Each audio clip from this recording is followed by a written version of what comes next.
First of all, I would like to ask for the chance from Ajahn Anan and all the Theras and my monastic friends for this opportunity, and blessing to all the laity.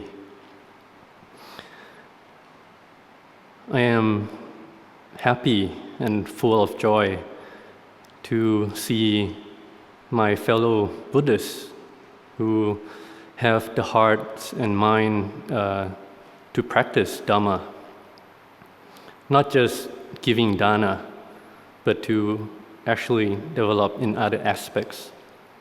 You all have come from far away,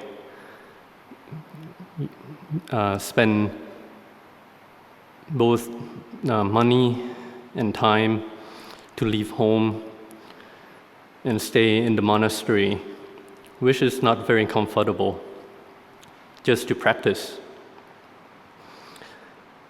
I can see that many of you have the basic in the practice already in developing mindfulness and samadhi. You know how to do sitting meditation, walking meditation. But some of you, maybe you do this not on a regular basis. So when you come here, you will have difficulty in the practice in the first few days. Because when you are working, you have to focus on your daily life, your mind, your work. So your practice in developing mindfulness is not continuous. But you have the wisdom to find the chance to come practice here for many days.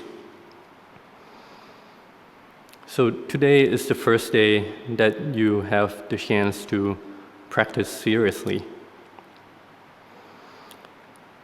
The first few days you may struggle, but then it will get better. Your mindfulness will get better. So I ask that you let go of all your worries from home and to focus in your practice.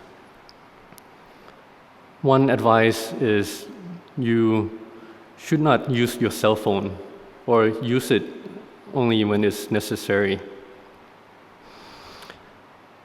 And also to try to talk as little as possible. This is so that you can focus on yourself. You don't send out your mind to the outside. When you are at home, of course, you have to have conversation with your family and also at work.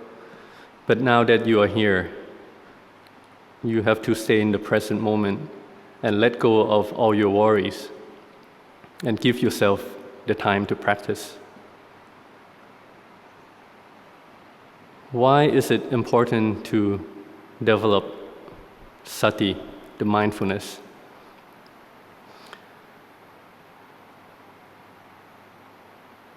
Because we want to have samadhi. If we don't have the mindfulness, if we don't have sati, then samadhi cannot be developed. And when we have samadhi, then the mind is peaceful and the happiness arises and the suffering is lessened.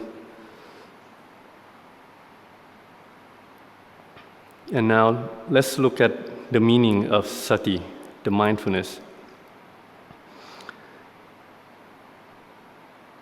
Ajahn Anan said that to have sati, to have mindfulness,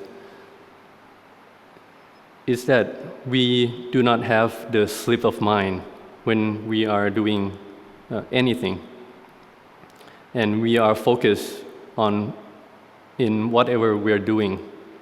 We are focusing in our body that is moving,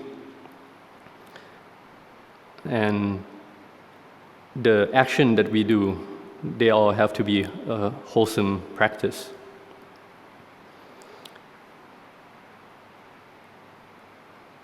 This is why we have to give the importance to developing sati. When I first ordained, I didn't understand.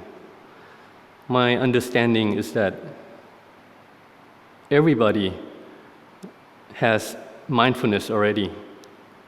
For example, a doctor, a surgeon doing operation, he or she need to have mindfulness. Or when we are driving, we need the mindfulness. Or a housewife, even a housewife doing cooking or chopping vegetable, you have to have mindfulness so that the knife doesn't cut you. So everybody already has mindfulness, so why give the importance? I just want to reach samadhi. Ajahn Anan teaches that, of course, everybody has sati, has mindfulness, but this kind of mindfulness is not enough to lessen the suffering in our lives. You have to develop the mindfulness until it progresses until the highest level of mindfulness is, as the Buddha taught, that we can let go of all our kilesas and we can reach nibbana.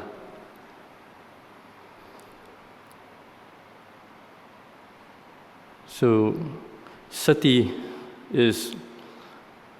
can be compared to a rudder of a boat that is going up and down the river. If the boat doesn't have the rudder to control the direction, then it will surely hit the rock or trees on the bank, and then the boat can sink or break.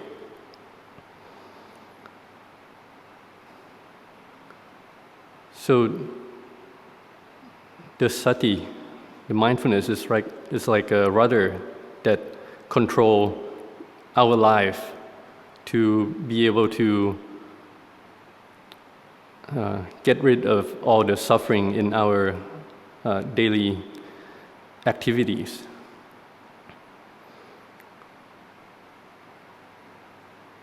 So as Ajahn Anan said, there are different levels of sati. The normal level is not enough. We have to develop the mindfulness, the sati, so that we are always focused on doing dana, generosity, sila, morality, listening to Dhamma, developing kammatthana in our daily life, in every activity that we do. And we keep doing this until our mind becomes stronger and it becomes purer, higher. And the highest level that the Buddha mentioned is the Satipatthanas. The four Satipatthanas, the Kaya Nupassana, Vedana Nupassana, Citta Nupassana, Dhamma Nupassana, Satipatthana. The Satipatthana that the Buddha teach is the level of mindfulness that will lead our mind to reach liberation, to enter Nibbana. But now we are not at that level yet. So what do? We start from the beginning. We try to develop our mindfulness. The great masters teach that we can focus on our breath. When we're sitting meditation, we just observe our breath together with the mantra Bhutto, Bhutto. The observance of the breath is Anapanasati. And the mantra Bhutto, Bhutto, that's the Buddhanusati.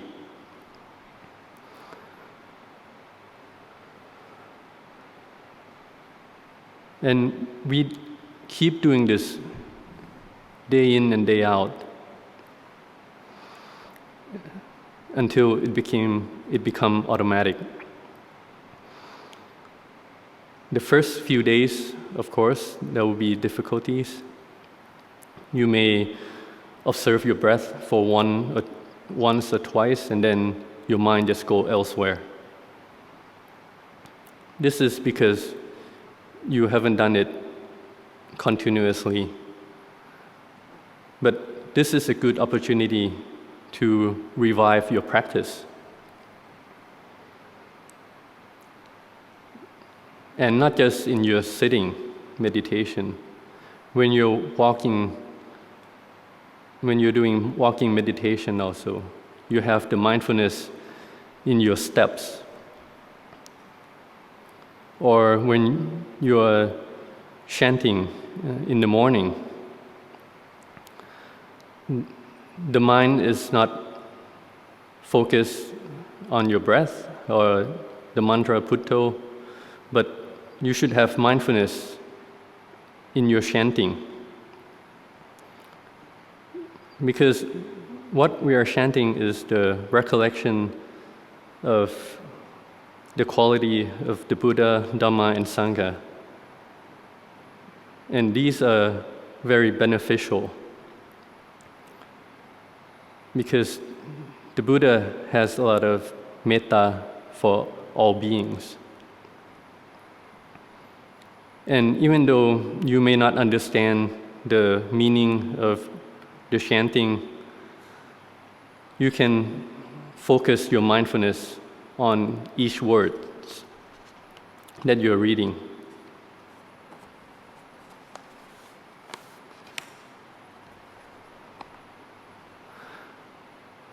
So as you can see, to develop mindfulness, you can do it in every moment in your life. One story from the time of the Buddha is that one time the Buddha went to the city called Alawi. The people in that town were very happy and they give many, many dana. The Buddha received the dana, gave his anumodana, and gave Dhamma talk. And all the people of Alawi were very happy. And there was one teenage girl. She's the daughter of a weaver, only 14 or 15. But she has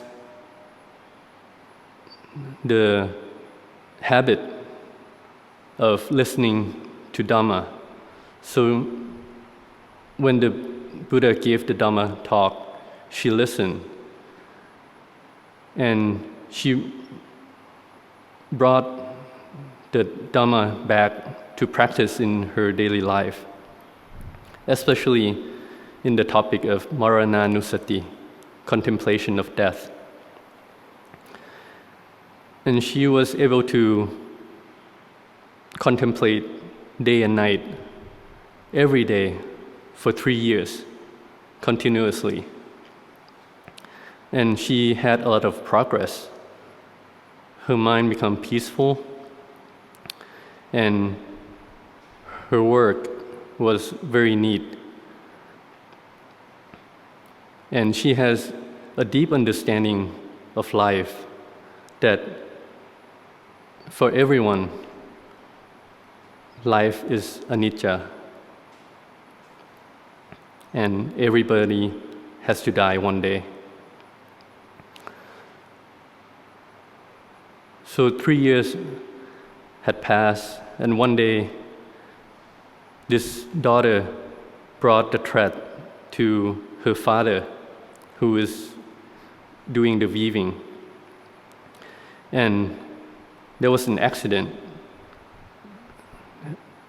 with the machine. The machine hit the daughter and she died. But before she died, she wasn't angry, and she was able to give Dhamma to her father still, because she has reached the level of Sotapanna already. The father was very sad and went to pay respect to the Buddha. The Buddha gave Dhamma talk, and the father developed a lot of faith and asked to ordain, and he was able to reach arahantship in his life. So as you can see, the contemplation of death, Marananusati, has a lot of benefit.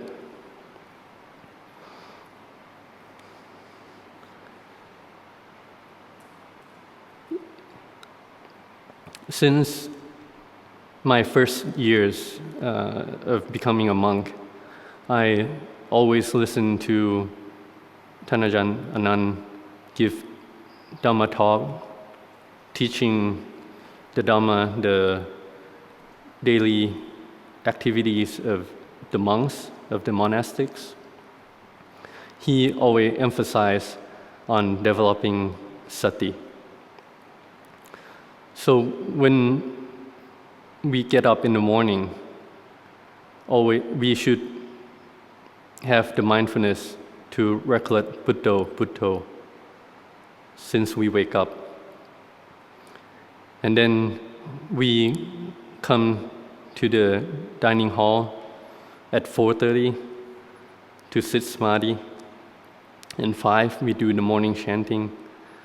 And we need to develop mindfulness with the chanting. And after that, we prepare to go on alms round. And when we're walking on alms round, we should have the mindfulness to recollect Buddho, Buddho with our steps. Or we can count the steps when on the way out, how many steps that we take, and on the way back, how many steps that we take. And sometimes he even asks the monks, how many steps total for your alms round.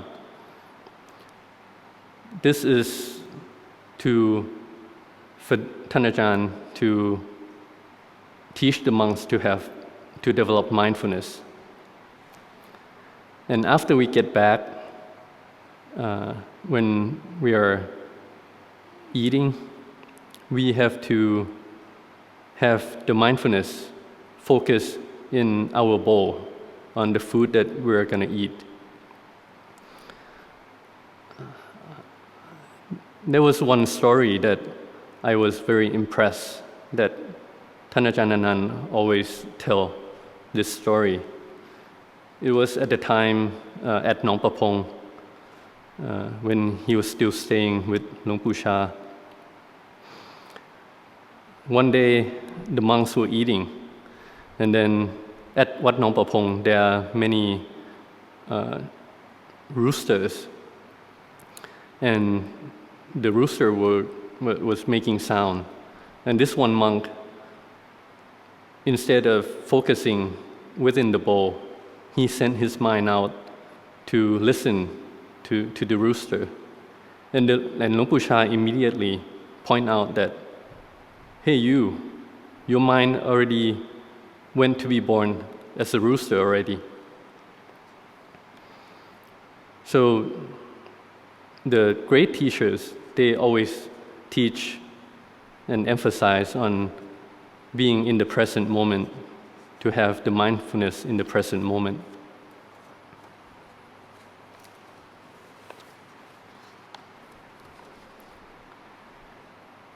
And sometimes he would even ask the monks, how many bites of food that you take today? Or how many bites does it take for you to become full?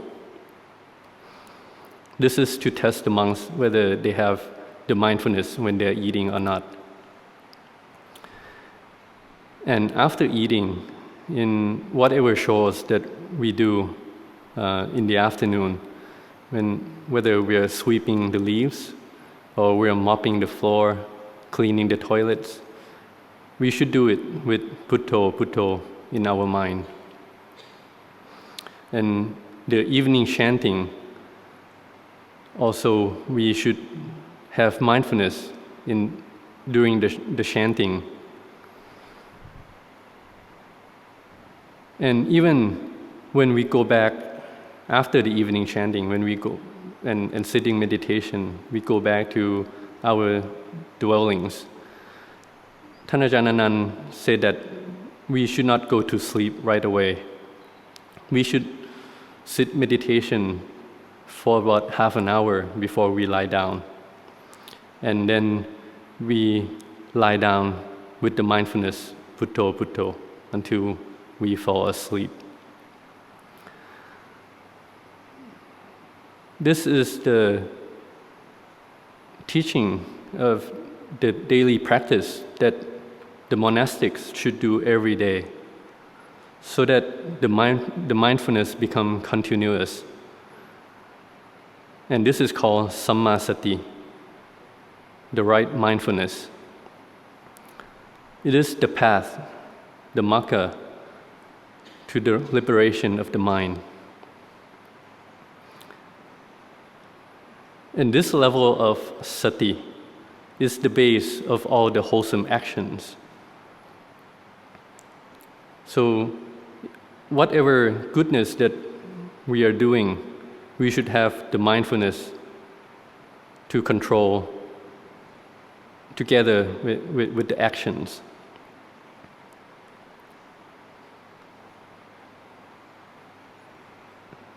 When we are sitting samadhi, we should have the mindfulness. When we are chanting, we should have the mindfulness.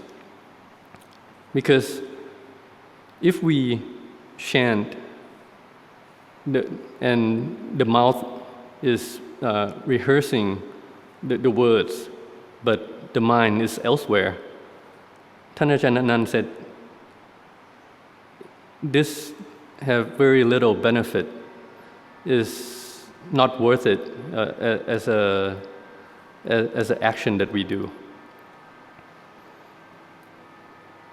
So when we develop sati, the samadhi will develop easily on its own.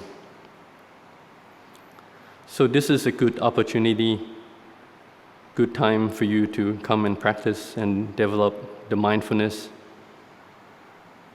Maybe on the first days, you cannot be mindful for the whole day. But if you keep doing it, then the last days, you will see the result, that your mind become more peaceful. And you shouldn't hurry, shouldn't expect your mind to become peaceful right away. You just keep doing it, little by little. Ajahn Anan always tell the monks that if you are staying with the great teachers, your practice will develop faster than normal. So this is a good opportunity for you, even as a lay people, to come here to practice continuously, even for 7 or 8 days. And if you have questions, you can ask Ajahn. And Ajahn always spread metta to all of you. So your samadhi will develop very fast and very easily. And also your wisdom will develop very fast.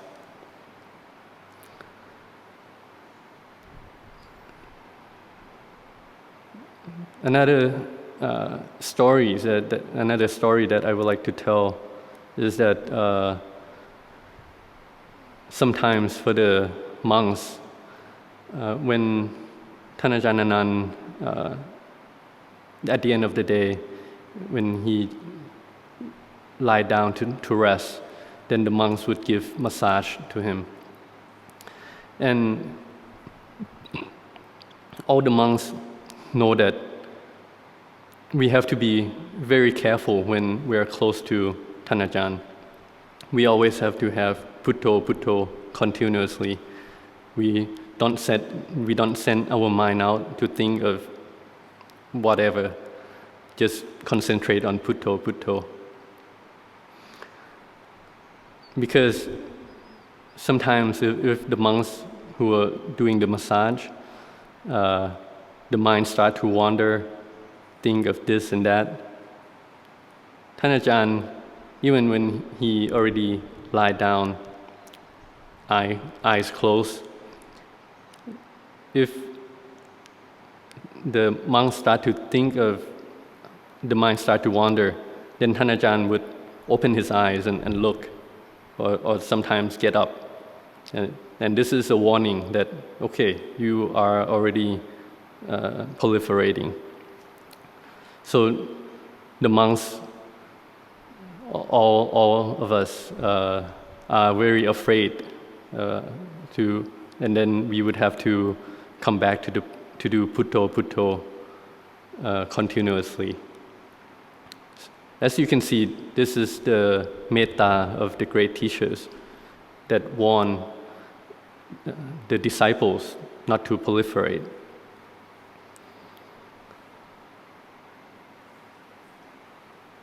So if you keep developing the mindfulness, Sati, during this retreat, you will surely progress in your practice.